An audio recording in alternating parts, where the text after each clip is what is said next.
I always believed betrayal came from strangers, not from the people who sat beside you at dinner, laughed with you, and held your secrets.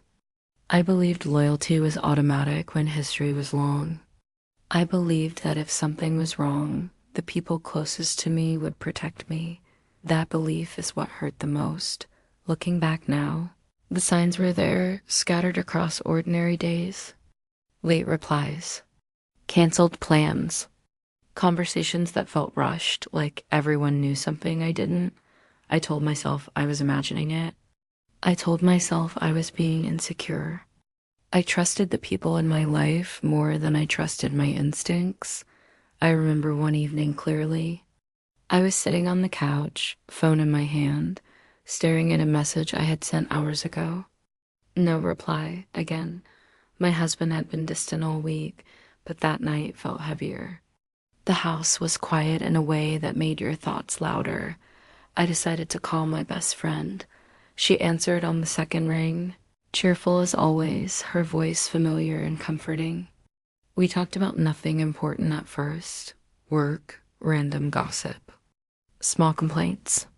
Then I paused, and without planning to, I asked her a simple question. Do you think something's off with him lately? There was a silence. Not long, but long enough. She laughed it off. Sighed I was overthinking. Sad marriage goes through phases.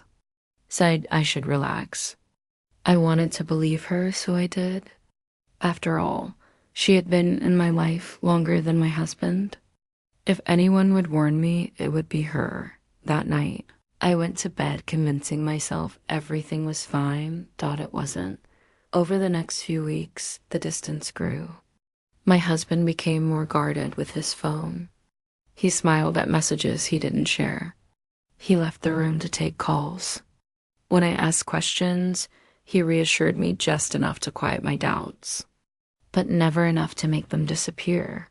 And through all of this, my best friend stayed the same, supportive, present, calm, almost too calm. One afternoon, completely by accident, everything cracked. I was at a cafe near his office, waiting for a takeaway order.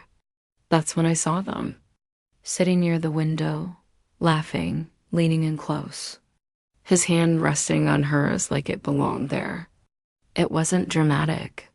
No kissing, no panic, just comfort, familiarity, intimacy. My chest tightened, but my mind went numb.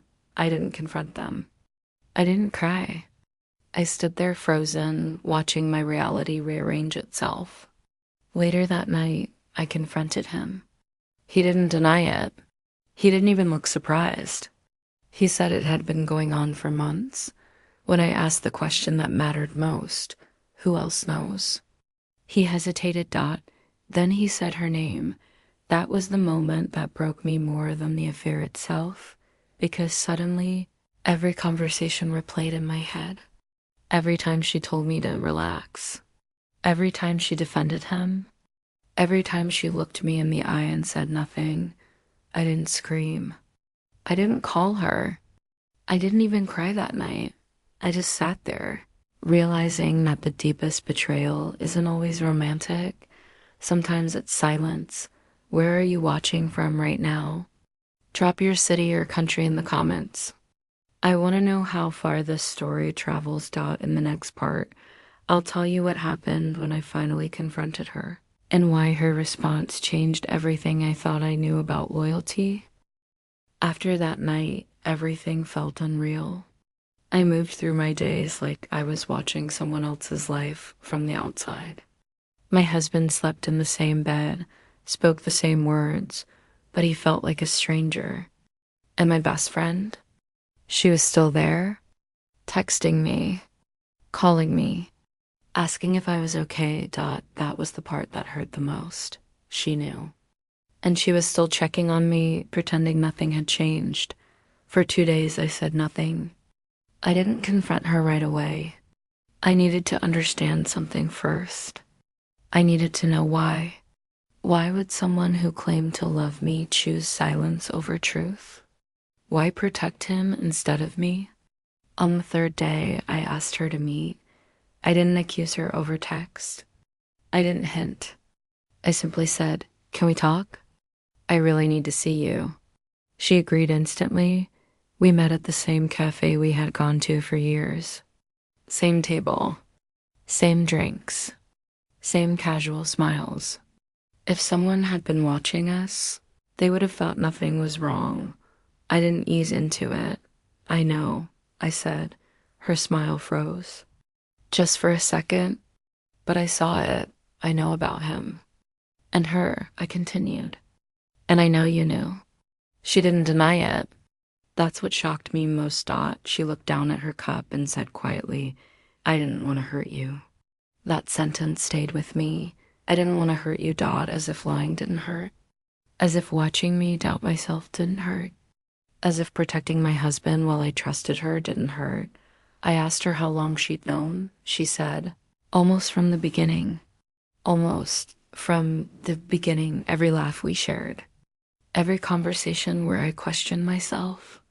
Every time she told me I was imagining things, she knew the truth. "I thought he'd tell you," she said. I kept waiting. While I lived in confusion, Dot, I realized something in that moment.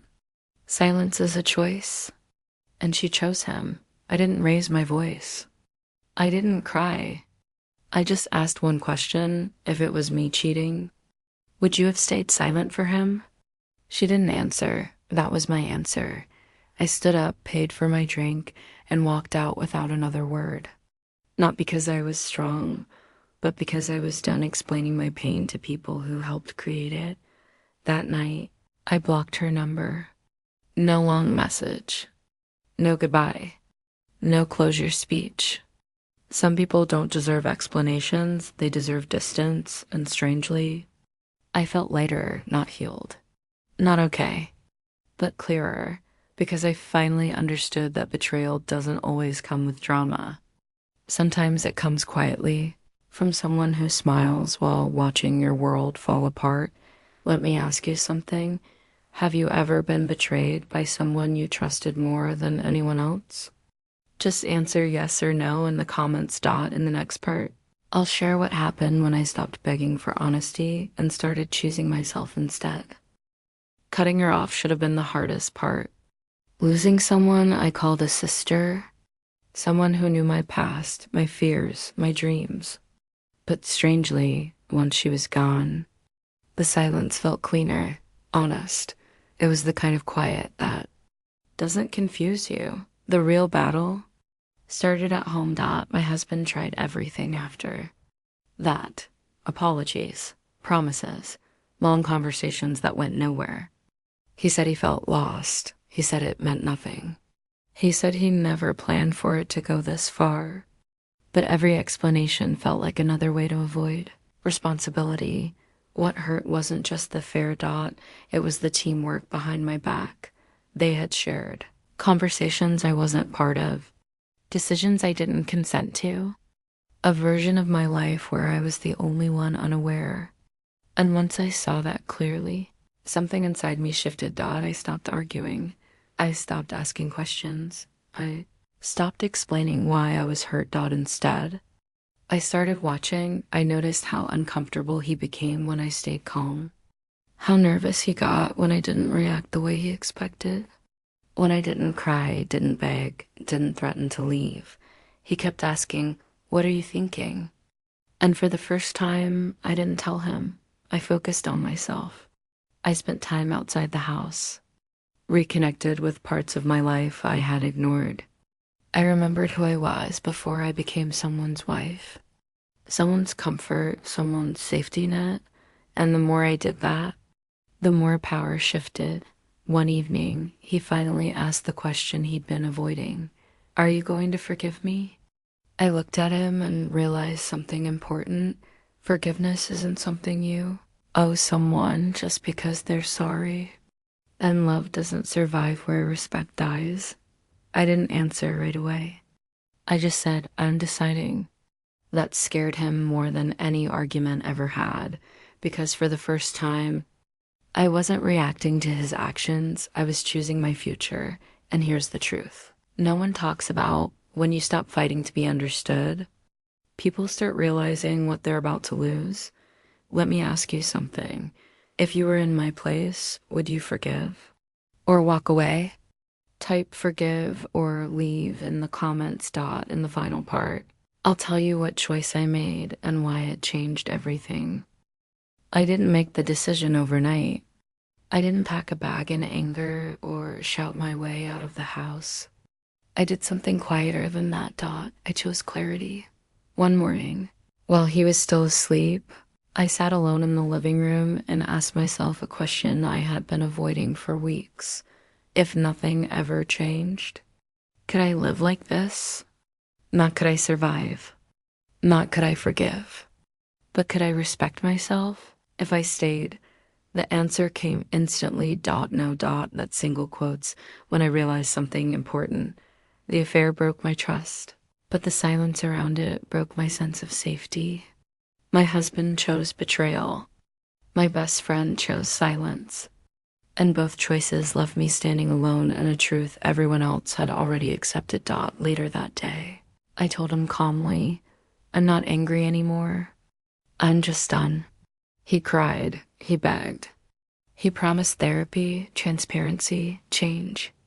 All the words that come after the damage is done. And for a brief second, I saw the man I once loved, but I also saw the woman. I had become stronger, clearer, awake. I didn't leave because I hated him. I left because staying would have meant hating myself. I moved out quietly. No announcements. No social media posts. No explanations to people who didn't earn one. I blocked the friend who watched me suffer in silence. I stopped explaining my pain to people who benefited from my confusion, and slowly, I healed. Not the dramatic kind of healing. The quiet kind. The kind where you sleep better, breathe easier, trust yourself again. Months later, I ran into my former best friend by accident. She looked uncomfortable, nervous, guilty. She said, I hope you're okay. I smiled and said, I am. That's why I'm not in your life anymore. And I walked away. No closure conversation. No revenge. Just peace. One last question for you. What would you choose, closure or peace? Tell me in the comments. Because sometimes the real ending isn't dramatic. It's just choosing yourself and never apologizing for it.